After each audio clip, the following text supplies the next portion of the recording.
self-respect permeates every aspect of your lives. If you don't have it for yourselves, you're not going to get it from anywhere. Now, to prove their self-respect, Mr. Sams and his friends here, you boys stand up. Shit. I'm bound into that. Mr. Sams and his friends are going to sing our school song. I want absolute silence. No one is permitted to move during the singing of the school song. All right. Let's hear it. Am I about to sit through this? I'm in a 90s soft rock video. Fuck. Полковник Васин приехал на фронт со своей молодой женой. Полковник Васин созвал свой полк и сказал им: пойдем домой. Мы ведем войну уже 70 лет, нас учили, что жизнь это бой. Но по новым данным разведки мы воевали сами с собой. Я видел генералов, они пьют и едят нашу смерть. Их дети сходят с ума от того, что им нечего больше хотеть. А земля лежит в ржавчине, церкви смешались с золой. И если мы хотим, чтобы было куда вернуться, время вернуться домой. Этот поезд в огне, и нам не на что больше жать. Этот поезд в огне, и нам некуда больше бежать. Эта земля была нашей, пока мы не увязли в борьбе. Она умрет, если будет ничьей, пора вернуть эту землю себе. А кругом горят факелы, это сбор всех погибших частей. И люди, стрелявшие в наших отцов, строят планы на наших детей. Нас сражали под звуки маршей, нас пугали тюрьмой. Но хватит ползать на брюхе, мы уже возвратились домой. Этот поезд в огне, и нам не на что больше жать. Этот поезд в огне, и нам некуда больше бежать. Эта земля была нашей, пока мы не увязли в борьбе. Она умрет, если будет ничей, пора вернуть эту землю себе. Этот поезд в огне, и нам не на что больше жать. Feels wrong to back out of here, but I'm about to. Нам некуда больше бежать. Эта земля была нашей, пока мы не увязли в борьбе. Она умрет, если будет ничьей, пора вернуть эту землю себе. Yeah, that's about how the whole game feels. Metro Exodus, the third in a trilogy, soon to be a tetralogy of games set in post-apocalyptic Moscow after a 2013 nuclear war wipes the surface of people. First two games take place in the Moscow Metro, hence the name, because everyone thinks, somewhat correctly, that the world above is a wasteland.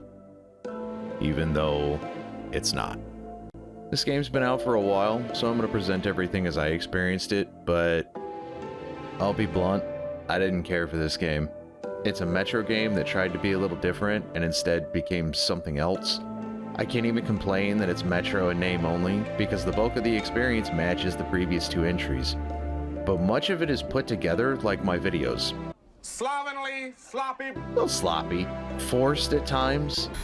That was intense. I won't complain much more here, however, rest assured, this is gonna be kind of a rant. I'll be explaining much of what I can and skipping some others.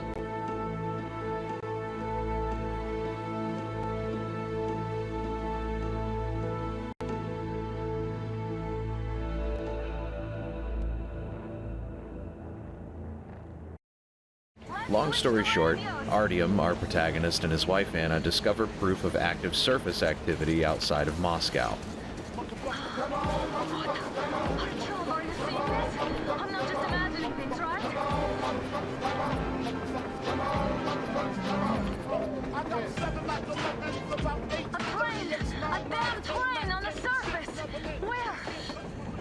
Come on, with all the trains, you knew that gag had to happen. The Hansa try to correct that by smoking a babushka. Artyom gets pissed, gets shot. Uses a craft single to fix himself, meets an old mechanic named Yermak, who's tired of working for the brutal Hansa, and helps him find his captive wife Anna. A human? How did you...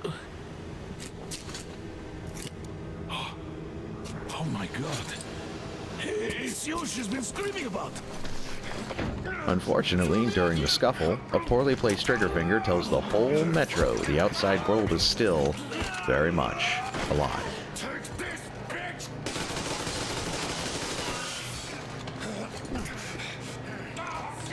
It's a universal broadband radio jammer. What? It stops Moscow from hearing anyone, and them from hearing us. The seals might While be attempting to steal a train to escape the Hansa, Artyom and Anna's homies, the Spartan Rangers, led by Anna's Pappy Miller, conveniently show up to stop them.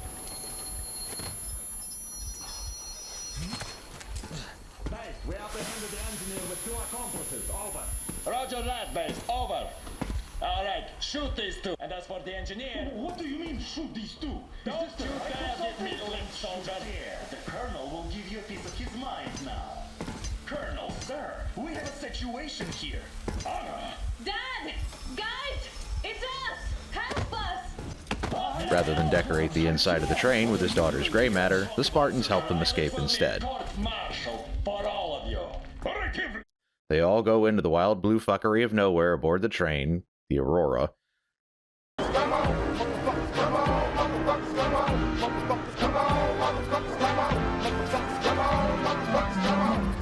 I got 7 Mac 11s, about 8, 38s, 9 miles, 10 Mac 10s, the shits never end. You can't touch my riches, even if you had MC Hammer and them 357 bitches. Biggie Smalls, a millionaire, the mansion, the yacht, the 2 weed spot, 2 hot blocks. That's how I got the weed spot. I shot Fred in the head, took the bread and the lamb spread.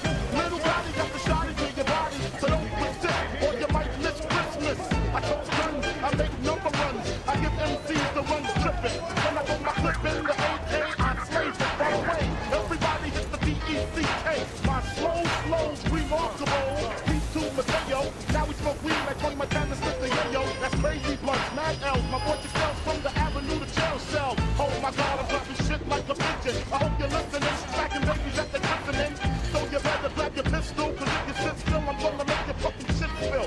And I'm talking about buckets, why did I have to do it? So that's just fuck it, you gotta come nigga bust it. Cause I got more shots to pop your big papa, breaking your own something proper. Signing off is the hardcore rap singer, aka rap slinger, bring it anytime. Come on, motherfuckers, come on. Come on, motherfuckers, come on. Come on, motherfuckers, come on. Come on, motherfuckers, come on. And after completely smoking their pursuers, they head out to search for help from the newly revealed ARC, the last bastion of Russia's government revealed to Miller by the Hansa relatively recently, and because they like hanging people back in Moscow for treason. The opening section of the game doesn't have much going on, aside from showing you what Artyom's been up to and familiarizing you with the Rangers as people you should care about.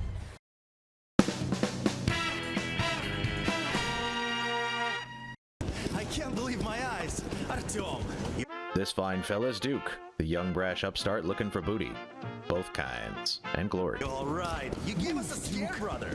Artyom! This fella's Demir, the Kazakhstani medic. High five! How are you, friend? I see you're all right. This calls for... Next we have Alyosha, survival expert and scout, and future main squeeze of Olga. Don't worry, we'll get there. Boy, will we get there. a celebration. A few more scars and you will be completely irresistible to any woman. Speaking of which, how are the nurses in the hospital? The lady in the center here is Anna, Artyom's wife and the Rangers' top sniper. You just stop crowding him. This fellow is Stepan, the heavy weapons guy, I am heavy weapons guy. and future love interest of Katya. And we'll get to her, she's cool. Next up is Idiot, a quiet philosopher and go-to guy for Miller with an ironic nickname.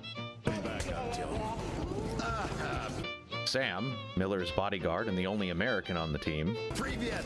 Wait a minute. Love the kind of woman that can kick my ass. I I'm Steve. Legendary voice actor Steve Blum. Alright, you're all dismissed. I give you 2. Colonel Miller, the boss, and Anna's daddy. And then Tokarev, the weapons guy and resident murder toy craftsman who doesn't speak until nearly off camera right over here. So I brought something. And here we go again. Please, let's not repeat the last Hold time. on, Artyom.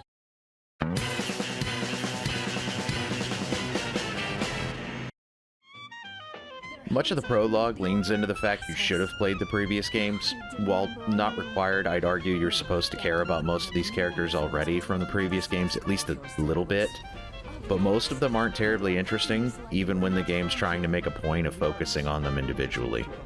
The old buy and sell mechanics have been stripped, and a backpack crafting system was added for basic toys and workbenches for more in-depth crafting. It's not a bad system by any stretch, but it's forgettable. You find or strip parts from other enemies' weapons and build some pretty cool looking gear modifications, but most of it's simple preferences. But seriously, fuck this thing in particular. You have to clean and repair your equipment, and it uses a resource system that is fine.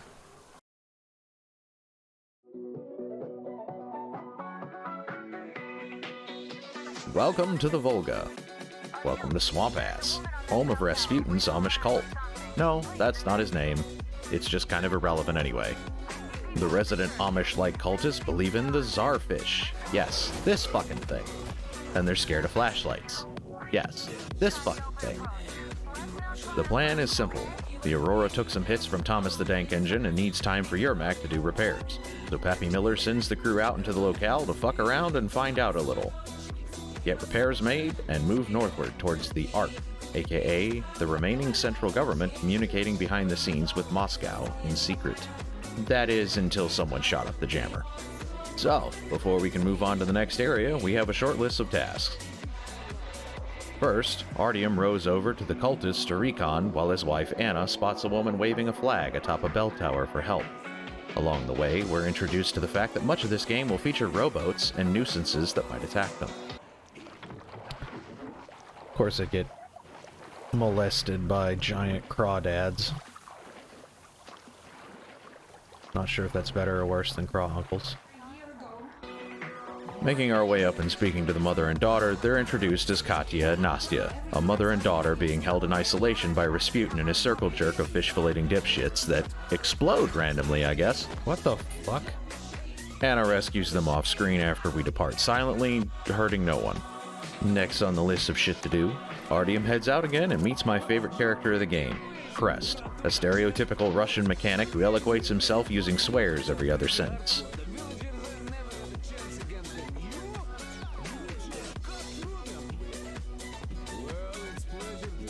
His introduction's just long enough to not overstay its welcome and wear on the tempo of the game. He shows Artyom his swag-ass bachelor pad he made after escaping the cultists, and then elucidates Artyom on the not Ubisoft binocular mechanics for identifying question marks on the map. He's only have a use twice in the game. Then he fucks off. I dare say, Crest is my pick of the crop only for this reason. Entertaining, fun, fucks off. Stays himself, but doesn't overdo it. And then Anna becomes her stereotype after falling into a toxic waste bunker overflowing with aggressive Twitch streamers without her mask on, catches the herpagonicoccus, and Artyom comes to her rescue. Once we return, Miller drops the bomb that he's going to leave the mother and daughter behind, because fuck the civvies. But Crest suggests we go grab his rail car for extra room and utility, so who goes off to find it all on his lonesome? Our intrepid hero again. So where are we headed? The home of the Czarfish. Oh! That actually surprised me. Oh, stop it. The fish knocks things about and complicates the trip, but there isn't much to this area. Just a boatload more mutants that sound like Arnold Schwarzenegger.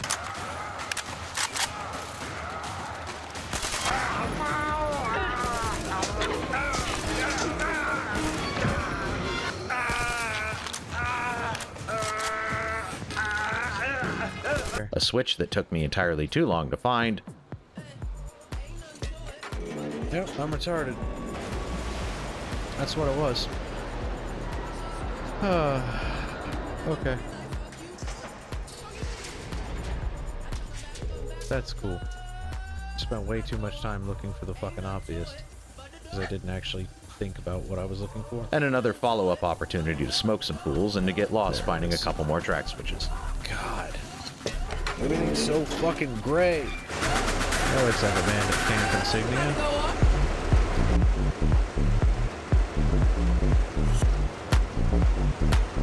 Right. Sure is.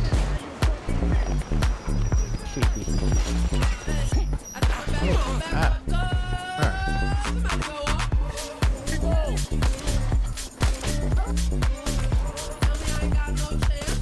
Yeah.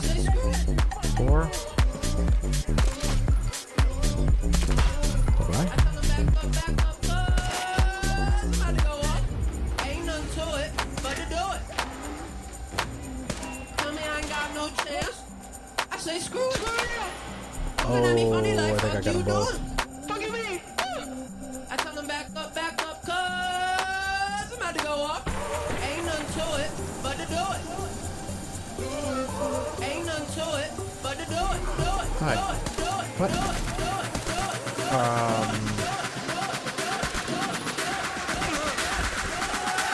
I'm about to go up. Oh,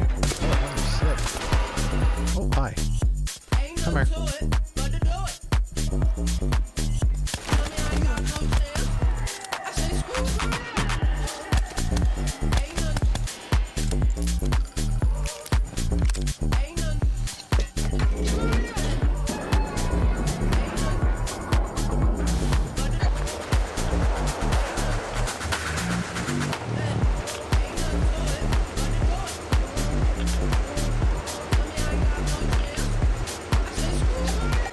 There's other things to find in the Volga, like a non-cultish father and his dimwit son who worships the Tsarfish, a couple dudes who hassle you about your flashlight, and some side quests for a teddy bear for Nastia and a guitar for Stepan to woo her mom with and horrify us with a dark as fuck sing-along later in the story.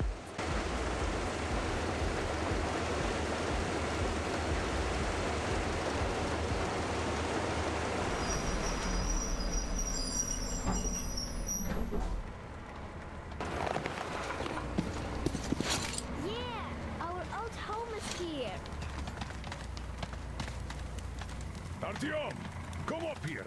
I have something to talk to you about. That's amazing. Thank you, Artyom. I don't even know how to thank Hello, you. Artyom. Back then at the Gemma. You're back. You did great. Thank you. So, here's the plan. Your group captures the tugboat. Then you, Duke, and Crest take it to the bridge. While Crest distracts the guards, you and Duke infiltrate the control room at the top and lower the bridge.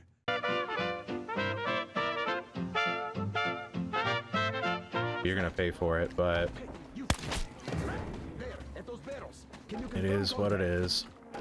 You will pay for. It's behind the crates! Open fire! He's been spotted! Took him out.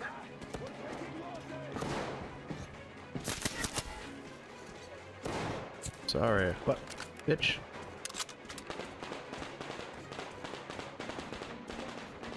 How do I steal said tugboat?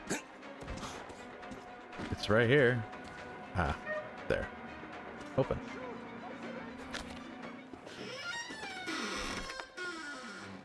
Don't shoot! Don't shoot! I can pay the goods. Take them. You can take the goods. Stay calm, it's us!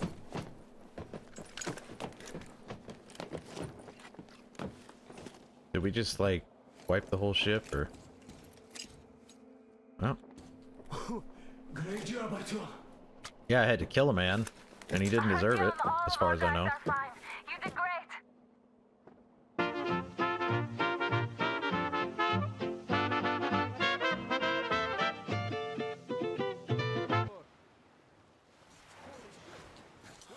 Oh shit, we doing this cool guy style.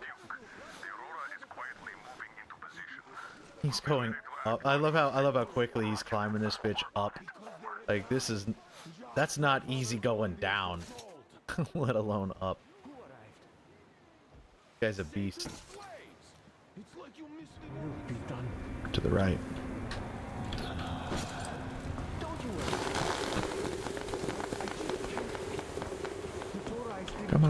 Turn off. There we go.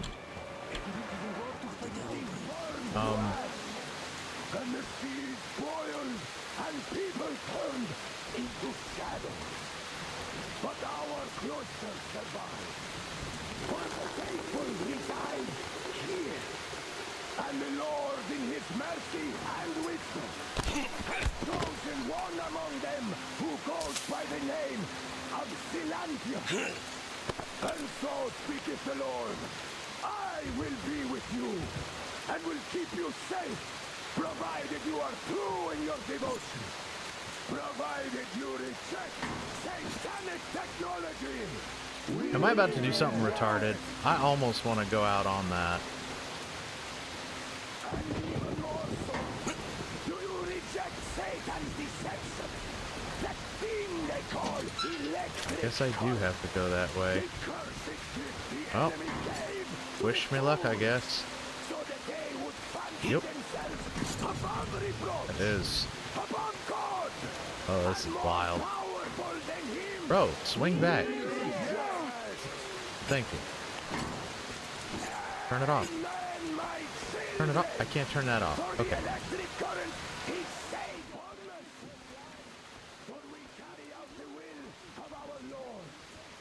And El Kabong. What is that shit? That's the second time that's happened. That freaks me the fuck out every time. Peacefully, our guys won't shoot. We've been easy on you people the whole time, and Katya asked us to take her along herself. Do you get me? Sure thing. First, you kill off the local cutthroats. This area concludes pretty fast, with Artyom and Duke sneaking up on Rasputin and asking him very nicely to lower the bridge that'll let them cross the river.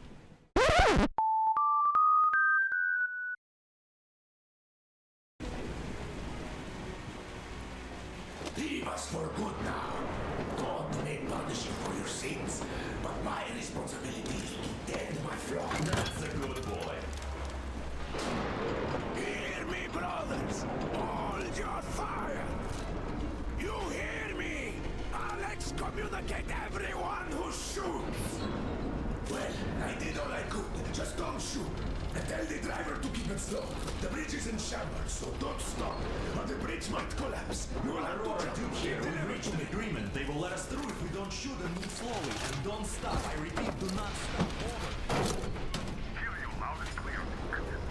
Alright, that's kind of cool. Artyom, let's jump! Well, that's a job well done, huh? I wish there was more to say. That's it. If you want to stick to the suggestion and not kill the cultists, you have to stealth. And thus began my biggest fucking gripe about the entire game. This is a first-person shooter. The mutants aren't evil, but they're dangerous and so killed with impunity. However, don't kill anyone who doesn't understand or can't directly control what is happening throughout the entire game. Am I offering an accurate portrayal of how it works technically? No. I tend to avoid spoilers for what I play these days, but I've played the previous games and similar messaging is present. Don't kill anyone who isn't a mutant, an obvious boss, or has a deliberately declared persona non grata classification by the other characters. A player who, like myself, got a bad ending over morally gray choices in one of the previous games will likely take the messaging at face value. If killing people's bad when offered a moral choice, don't do it. You would think this isn't a complex problem, except this game is full of people you're not allowed to shoot, let alone alert. The game hinges the proper ending on you not killing people. Now, I don't have an issue with moral choice moments. My problem is the conveyance of right and wrong in the game. And get cozy, motherfuckers, because this is going to come up a lot. I understand being the better man where the nutbutter cultists are involved, but one problem. Many of these folks were alive before the bombs fell. There's a man whose son was brainwashed by his moronic mother, but somehow only his father and Rasputin, who may or may not be completely crackers, are the people that remember the world used to be not all fuck-ass swamp mutant moles and Asmongold clones. Really? Alright, well, it can't be that big of a deal. Don't hurt the cultists. Knock everyone out, or don't touch them. Got it. Next zone.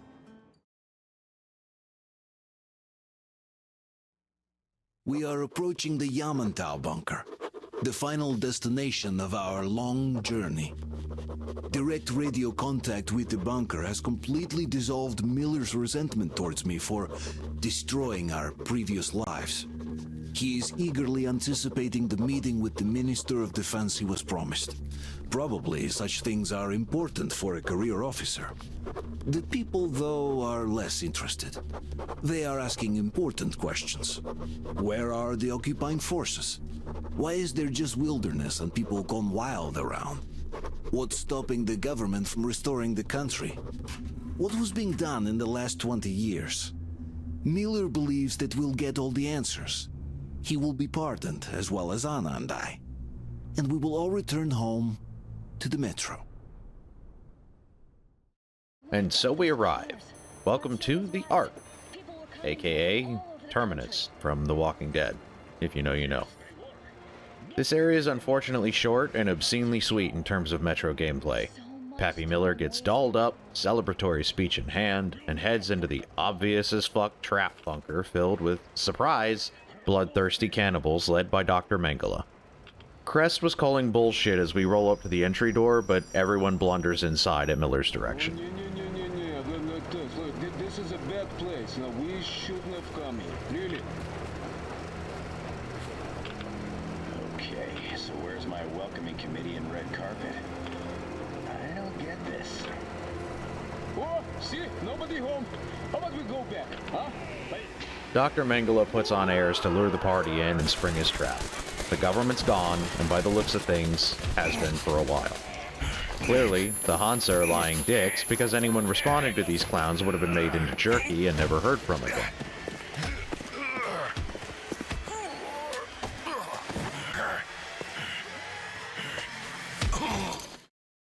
Radio and tell the rest of your people on the train to come here. If you don't want her to suffer for a really long time.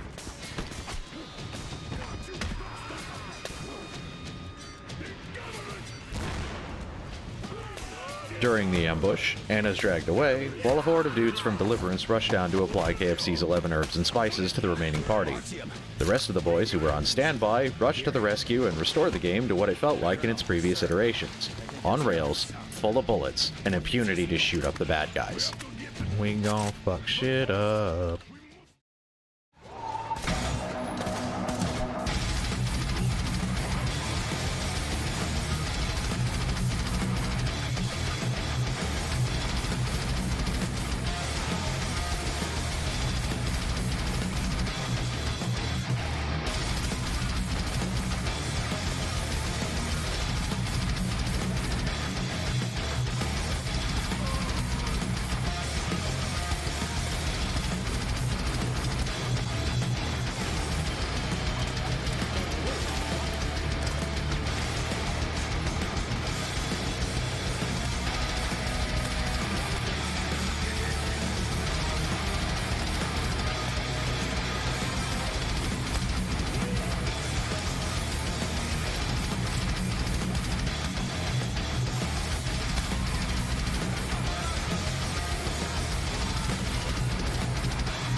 Artyom crashes through countless mutated cannibal men and some of the rare, well-done set dressings that demonstrate the reality of what's been going on down here.